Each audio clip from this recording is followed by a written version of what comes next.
It has been a good minute since I've done some research into cold cases. Typically, I tend to look for lesser known cases from the 80s and 90s. Today, however, I wanted to look into some cold cases from my home state, Florida.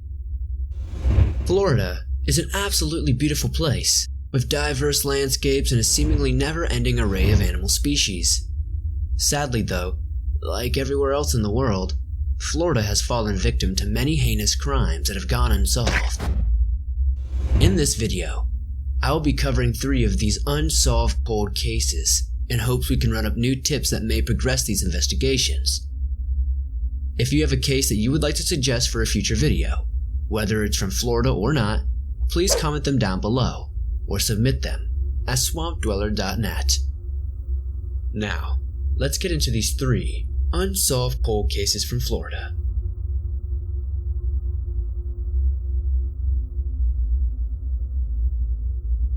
Number 1.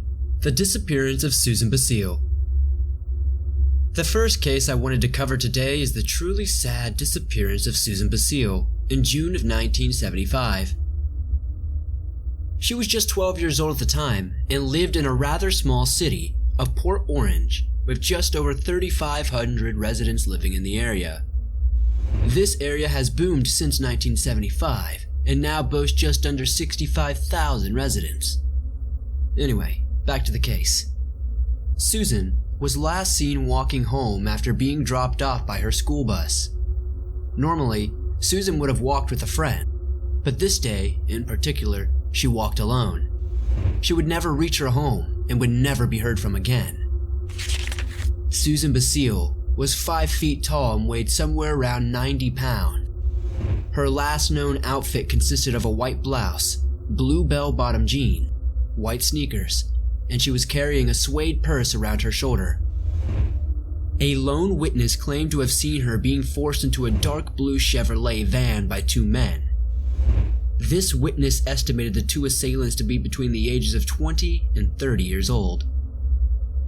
The van these men drove had a noticeable orange curtain and the word Aries on the side. Sadly though, nothing would ever seem to come from this information. Susan has never been heard from or found. It almost seems like there was nothing that could have been done for the Basile family. A glimmer of hope would shine through in 1982 though, when serial killer Gerald Stano claimed responsibility for Susan's disappearance, as well as many others from all across Florida. He would ultimately confess to 41 murders across several states, but would only be confirmed and prosecuted for 22 of them. Gerald Stano wasn't even this man's real name. It was actually Paul Zeniger. Gerald, Paul, whatever he goes by, would share details about his alleged abduction of Susan. He claimed he offered Susan a ride to the local Starlight Skate Center, which they both apparently went to often. After she accepted and got into his car, he strangled her. Gerald would lead officials to an area he claimed her body was, but development had been built over this area already, and no remains were ever found.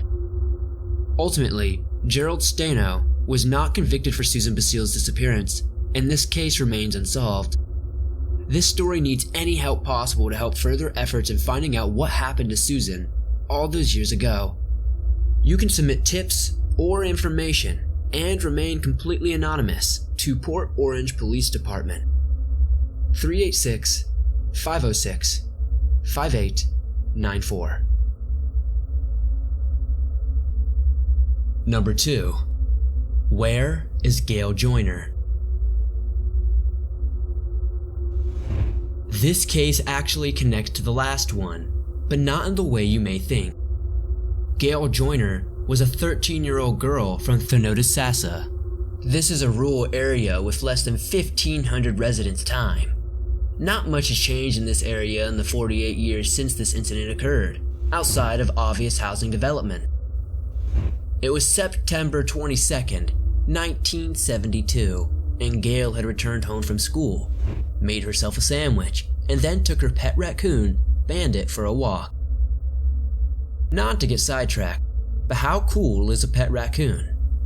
Anyway, While Gail and Bandit went for their walk, multiple people saw a white car parked on the edge of a wooded area. No one could say for certain that they saw Gail get in the car, though. And just like that, Gail Joyner was never heard from or seen again. Oddly enough, Bandit never returned home either. Gail's family were certain they would be able to identify the pet raccoon by a burn on his foot and an apparent scar on his nose. Local police brought the family somewhere around 17 raccoon carcasses, but they never identified any of them as Bandit. Gail's family was adamant that she would not have left on her own free will. She was very close to her older brother and was apparently very happy at home.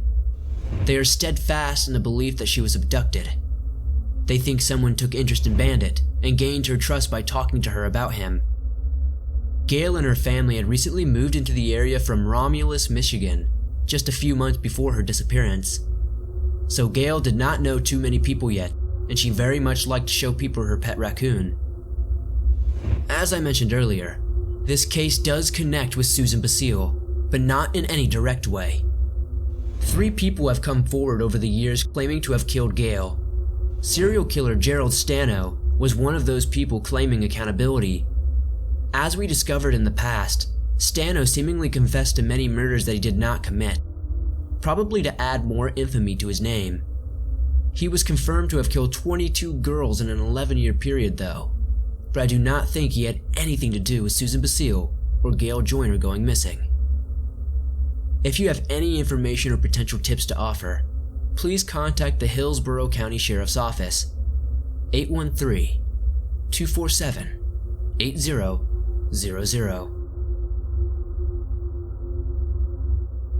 Number 3. The strange vanishing of Joanne Benner. This is a case I have heard about in the past a few times, and always left me feeling strange. The details just do not sit right with me on this one. I actually never knew this case happened in Florida. Can't blame me though, because Bayou George isn't even an incorporated community in the state of Florida itself. It is a very small sub-community in the Bay County area. Joanne Benner was just 21 years old when she disappeared under some truly strange circumstances. She was last seen at her home on Titus Road in Bayou George on May 1st, 1976. According to her husband, Gary Benner, she had left sometime in the middle of the night and never came back. She has never been heard from again, but what makes this even more strange is the fact that Joanne's daughter was quoted as saying, "Mommy had to go away because she was bleeding from the stomach," to a relative not too long after. Local police thought Gary was acting rather strange. He kept insisting that Joanne left on her own free will. According to those close to the couple, Joanne and Gary argued constantly. He had become the main suspect. Investigators searched the Benner house up and down. They found what appeared to be blood in multiple places around the home. Now, Gary claimed these were stains from nail polish, and apparently Joanne flinging her menstrual blood at him during an argument. Even odder, a piece of carpet was missing from the bedroom and later found burned in the trash can. The most damning part of all of this though, after Joanne disappeared, Gary asked friends to mail letters and toys to his children, pretending to be Joanne. Investigators did manage to obtain blood samples from the Benner home, as well as the burned carpet and a few of Gary's firearms.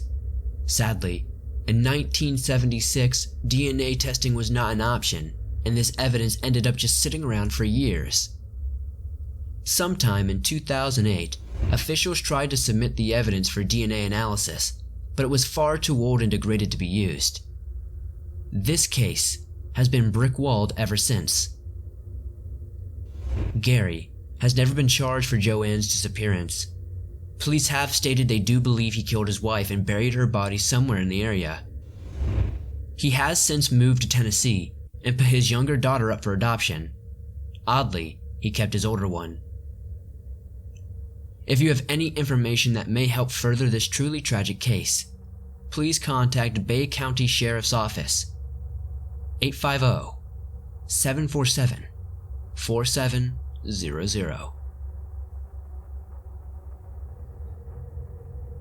These cases truly keep me up at night sometimes.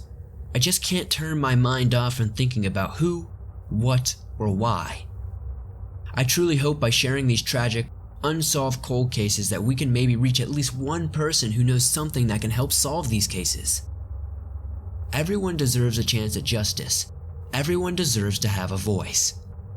If you have a local case in your area that you would like to suggest for me to cover in a future video, please be sure to comment them down below or submit them at swampdweller.net.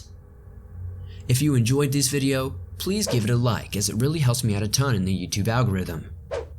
If you're new to the channel, why not join us?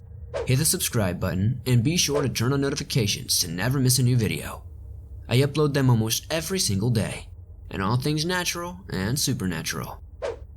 Thank you guys so much for the support in this series.